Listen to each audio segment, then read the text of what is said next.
We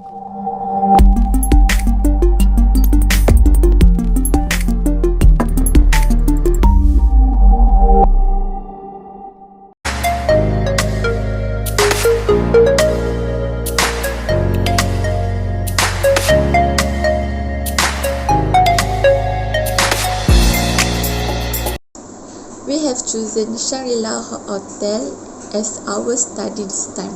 Shangrila brand is known for its excellent luxury hospitality and service excellence. Shangrila Hotel has owned and managed one of the world's iconic excellent hospitality brand with a strong following among local and global travelers.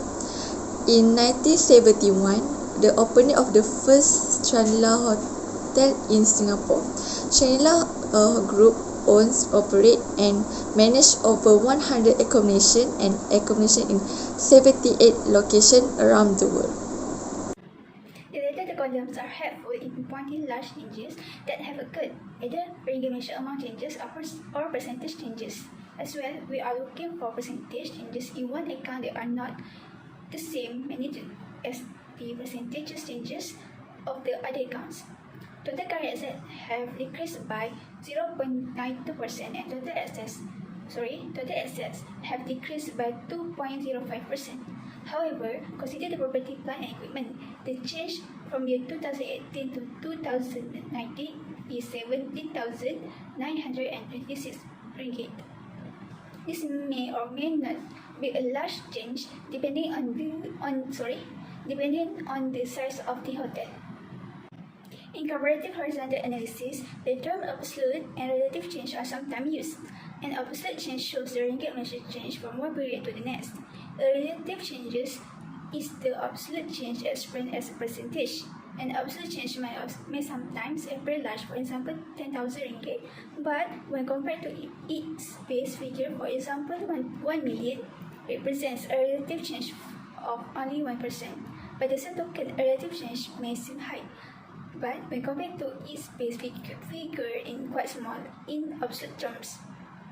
In terms of the total equity, liabilities, in this balance sheet, this changes to RM 16,363 ringgit. Therefore, when analyzing comparative horizontal statements, both the absolute and the relative change should be looked at,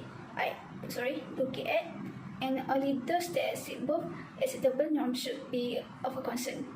The unit strategy can be seen and touched by its customers who provide good service and have superior value. The table shows is Shangrila Hotel consecutive annual income statement. In 2018, Shangrila Hotel earned a revenue of 143,431, while in 2019, Shangrila Hotel revenue was 121,505. There was a decrease in revenue for Shangrila Hotel of 21,926 or 15.29%.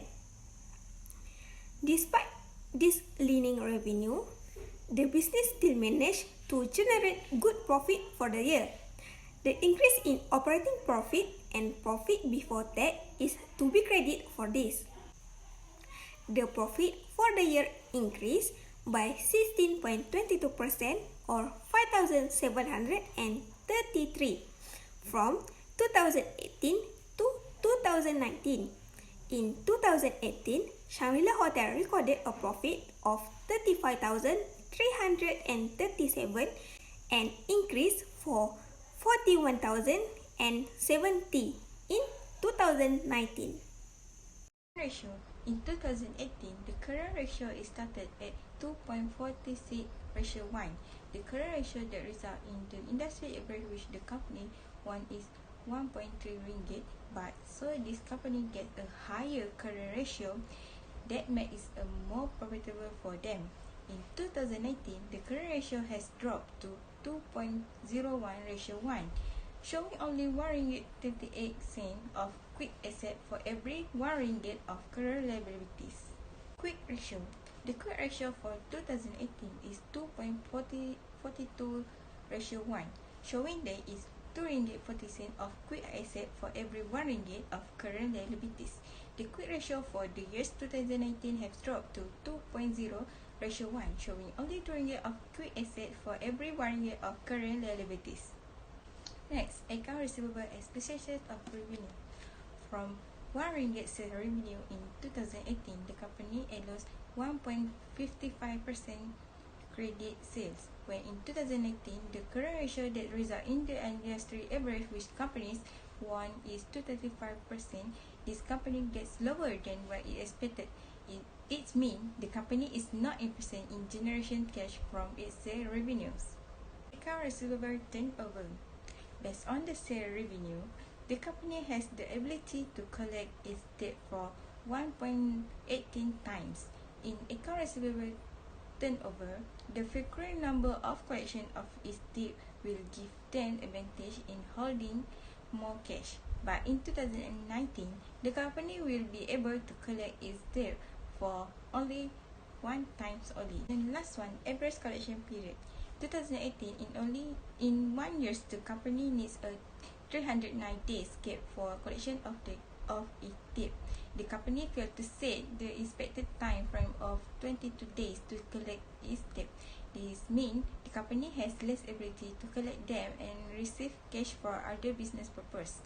2019, in 1 year, the company needs a 365 days gap for collection of its debt. The company failed to set the expected time frame of 22 days to collect its debt. This means the company has less ability to collect them and receive cash for other business purposes. Represent the next ratio. First, total asset to total liability ratio. In year 2018, for every RM1 long-term obligation, the company has RM11.41 of its research to pay for the financial obligation. The bigger ratio represent a better ability to pay debt for its available research, while in the year 2019, for every RM1 long-term obligation, the company has RM9.92 of its research to pay for the financial obligation. So this show a gap of RM1.49. Total liability to total asset ratio. In year 2018, for every RM1 research, the company need RM9 debt to run of its operation. So this show company has a big ratio, means the company need to find more cash and also research to run the operation. In year 2019, for every RM1 ringgit research, the company need 10 cent debt to run its operation. But due to the increase to this amount, the company need to pay more than what they expect. Next, net income to revenue ratio. In 2018, the company only can generate RM24.64 from RM1 sale revenue. The company need to increase their ratio to get more revenue and decrease their expenses. In 2019, the company can generate RM33.80 net income.